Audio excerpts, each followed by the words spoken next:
Gawing pa-counterflow ang mga biyahe ng bus sa EDSA Carousel. Pangontra raw yan sa mga pasaway. Nasa frontline ng balitang yan, si Gerard de la Peña.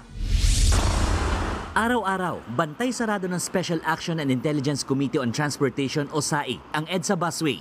Maglilimang taon na ito pero marami pa ring pasaway na nagtatangkang dumaan dito kahit bawal. Sa bilang ng SAIC, higit kumulang 20 motorista kada araw ang ilegal na pumapasok sa busway. Para tuldukan ito, isang solusyon ang naisip ngayon ng ahensya. Yan ay ang pagbaliktarin ang north at southbound lanes ng EDSA busway. Kung matutuloy yung balak niya pagpalitin ng mga lane yung mga bus dito sa EDSA, itong southbound lane ang magiging northbound lane at yung northbound lane ang magiging southbound lane. Kaya magkakaroon ng parang counterflow dito sa EDSA. Pero ang kagandahan raw nito dahil nandito sa kabahaging ito ang pintuan ng karamihan sa mga bus dito sa EDSA, hindi na kailangang umikot ng mga pasahero para lang makasakay at makababa ng bus.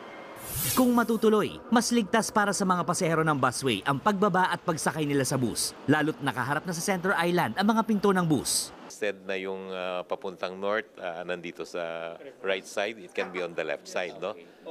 Alam mo, it's a very good idea, although we have asked opinions from the operators. Pero ang mga pasahero at driver sa busway, nag-aalangan sa posibleng pagbabago. Mukhang mahirapan sir kasi yung nakasanayan natin dito eh. Baka mamaya pag ipasalubong nila manibago kami. Parang nakakalito pag paikutin ka pa eh. Medyo nakakalito po siya para sa akin nasanay na northbound po dito. Ayon sa commuter group na Alt Mobility, hindi na bago ang ganitong sistema. Ginagawa na rin ito sa Thailand. Pero dapat daw itong pag-aralang mabuti dahil may parte sa EDSA kung saan naglalabas-masok din ang mga bus sa busway. Yung EDSA busway natin follows an open system where pumapasok at lumalabas yung mga bus doon sa bus lane. Now, if you reverse the flow, how then will that work for the buses? It needs to be studied a little bit more, especially considering yung environment outside of the EDSA busway. Target itong ipatupad bago matapos ang taon.